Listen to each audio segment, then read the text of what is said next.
আলহামদুলিল্লাহ, আজ শবে বরাতের আগের জুমার রাত।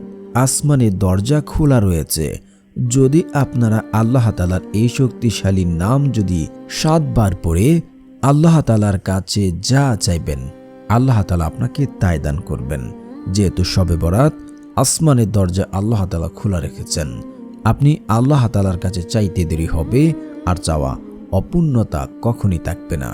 যেহেতু জুমার রাত এবং শবে বরাতের শাবান মাস, আল্লাহ তাআলার কাছে চাইতে দেরি হবে, পাইতে দেরি হবে না। আমলটি বহুবার পরীক্ষিত। তাই বলছি, টেনে টেনে ভিডিও দেখলে কোথাও কোনো পয়েন্টে যদি মিস করে ফেলেন, তাহলে দোয়া কাজে নাও আসতে পারে। তাই না টেনে সম্পূর্ণ ভিডিও দেখার অনুরোধ রইল। আর যারা এখনও চ্যানেলটি সাবস্ক্রাইব করেননি, দয়া করে চ্যানেলটি সাবস্ক্রাইব করে পাশে থাকবেন। আমাদের মাঝে এমন অনেক হাজার যুবক ভাই আছেন যারা মাসের পর মাস, বছরের পর বছর, এমনকি দীর্ঘ লং টাইম ধরে তারা চেষ্টা করছেন তাদের ভাগ্য পরিবর্তন করার জন্য। কিন্তু আপনারা কি কখনো চেষ্টা করেছেন যে আল্লাহ তাআলাকে খুশি করার জন্য, যে আল্লাহ তাআলাকে খুশি করলে আল্লাহ তাআলা আপনার ভাগ্য এমনিতেই পরিবর্তন করে দেবেন? কারণ আল্লাহ তাআলার কাছে কোনো কিছুর অভাব নেই। যে ব্যক্তি আল্লাহ তাআলার উপরে বেশি তাওয়াক্কুল রাখে, আল্লাহ তাআলার উপরে ভরসা রাখে, বিশ্বাস রাখে, আল্লাহ তাআলা ওই সকল বান্দার চাওয়া পাওয়া পূরণ করে দেন। সে কোনোদিন কল্পনা করেনি এমন সকল জায়গা থেকে, এমন সকল উৎস থেকে রিজিকের ব্যবস্থা করে দেন যা সে কোনোদিন কল্পনা করেনি এবং সে চিন্তাও করেনি। আপনি অবাক হয়ে যাবেন যে এমন জায়গা থেকে আল্লাহ তাআলা আপনার রিজিকের বারাকা দান করবেন যা আপনি কোনোদিন চিন্তা করেননি।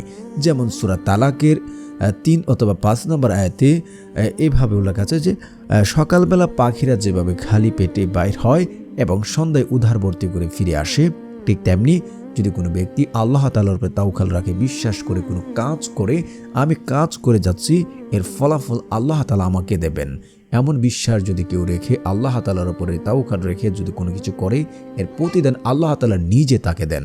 তো আমরা আল্লাহ তাআলার উপরে বিশ্বাস রাখবো, কারণ বিশ্বাস করে আমল করে চেষ্টা করলে আল্লাহ তাআলা দেবেন।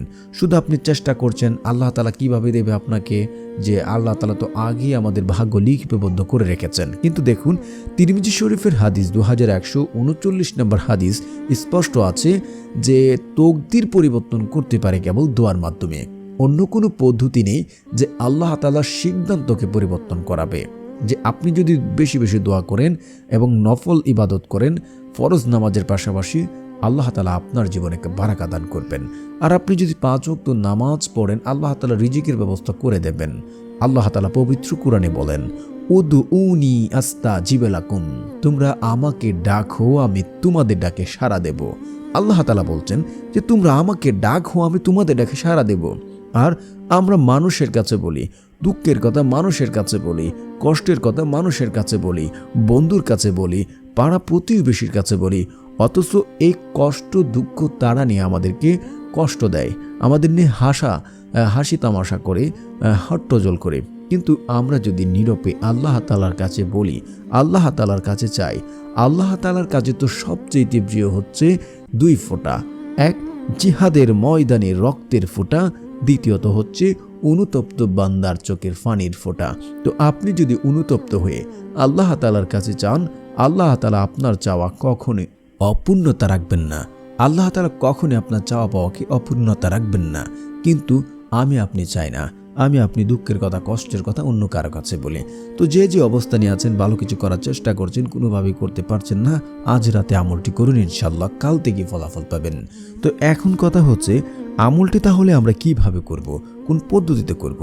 যেহেতু এটা শাবান মাস, সামনে শবে বরাত এবং এটা জুমার রাত, তো আমলটি করার জন্য রাত্রে আপনি উঠবেন, যে সময় আল্লাহ তার বান্দার সাথে সরাসরি সম্পর্ক স্থাপন করেন, তাহাজ্জুদের সময় উঠবেন। উঠে ভালো করে উত্তম রূপে উজু করবেন। উজু করে জায়নামাজ বিছিয়ে ঘরে বসবেন। বসে আপনারা 2 রাকাত করে আপনারা নামাজ পড়বেন, নফল নামাজ। 8 রাকাত পড়তে পারেন, 12 রাকাত পড়তে পারেন। আপনার নফল নামাজগুলো তাহাজ্জুদের নামাজ পড়বেন।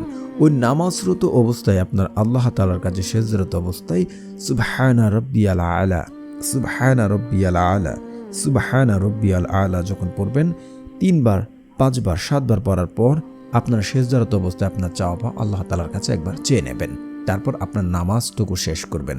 বসে বসে আপনারা জিকির করবেন, সুবহানাল্লাহ সুবহানাল্লাহ, আলহামদুলিল্লাহ আলহামদুলিল্লাহ, লা ইলাহা ইল্লাল্লাহ লা ইলাহা ইল্লাল্লাহ, আল্লাহু আকবার আল্লাহু আকবার।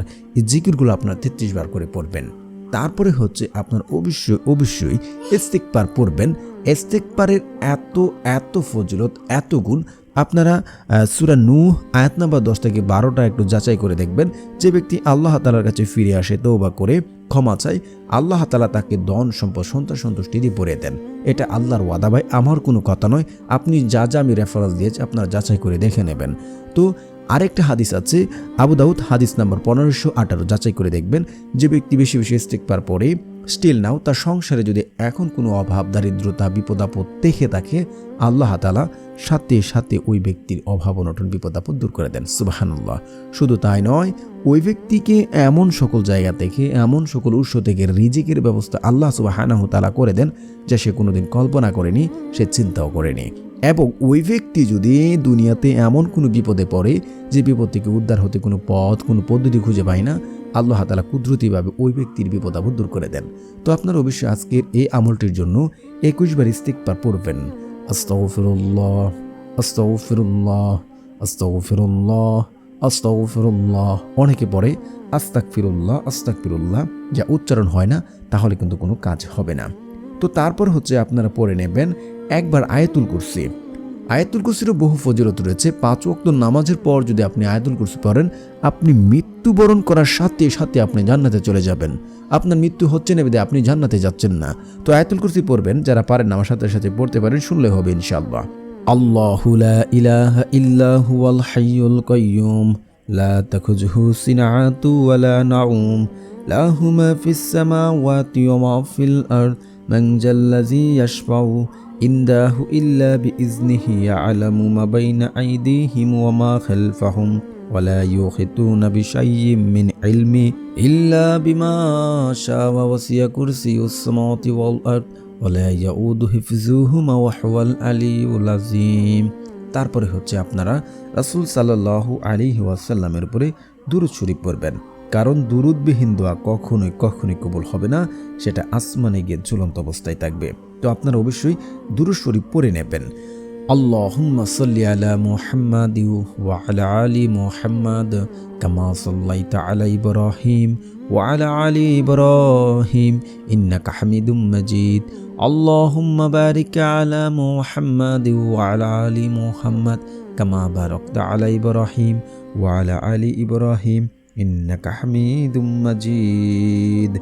তারপরে হচ্ছে আপনারা অবশ্যই এই যে দোয়াটি আপনারা পড়বেন, যেন আপনারা যারা ঋণগ্রস্ত আছেন, আল্লাহুম্মা কফিনি বিহালালিকা ওয়ান হারামিকা ওয়াগনিনি বিফাদ্দিকা আম্মান সিওয়াক, এই দোয়াটি আপনারা 3 বার অথবা 7 বার পড়তে পারেন। তবে আপনারা অবশ্যই দুরূদ শরীফ 3 বার পড়ে নেবেন, প্রথমে 3 বার, শেষে 3 বার। তারপর হচ্ছে আপনারা এই শক্তিশালী নামটি আপনারা পড়ে নেবেন 7 বার। তো বন্ধুরা, যারা এই চ্যানেলটি সাবস্ক্রাইব করবেন, ইনশাআল্লাহ আপনাদেরও মনের আশা পূর্ণ হবে। কারণ যাদের মন ভালো তারা অন্যদের সহযোগিতা করেন, আল্লাহ তাআলা তাদের মনের আশাগুলো পূরণ করে দেন। আল্লাহ সুবহানাহু তাআলা সেই শক্তিশালী নামটি হচ্ছে ইয়া মালিকু ইয়া মালিকু ইয়া মালিকু ইয়া মালিকু। তারপর এখিন এবং বিশ্বাস রেখে যদি আপনি বিশ্বাস করতে পারেন যে আমি যা বলছি, আমি যা চাচ্ছি আল্লাহ তাআলা শুনছেন, তিনি আমাকে দেবেন, এমন দৃঢ়তা, এমন বিশ্বাস নিয়ে যে চাইতে পারেন, আল্লাহর কসম করে বলছি আপনার চাওয়া পাওয়া পূর্ণ হবে। আপনি যা চান তাই পাবেন, যদি শর্ত ঠিক থাকে। 5 ওয়াক্ত নামাজ পড়তে হবে, হালাল খাবার খেতে হবে, পিতামাতার কথা শুনতে হবে, আত্মীয় সম্পর্ক চিহ্নিত করা কোনো দোয়া করা যাবে না, এবং এই যে আমল করলেন তাড়াহুড়া করা যাবে না। কেন দোয়া কবুল হচ্ছে না, কেন ফলাফল পাচ্ছি না, যদি এমনটিগুলো না করেন এবং শর্ত নিয়ম ঠিক থাকে, আল্লাহর কসম করে বলছে আপনি যা চাইবেন আল্লাহ তাআলা আপনাকে তা দান করবেন। আপনি আমল করে ফলাফল পেয়ে তারপর বলবেন বিশ্বাস নিয়ে যে আল্লাহ আমাকে দেবে, অবশ্যই আপনারা পাবেন ইনশাআল্লাহ।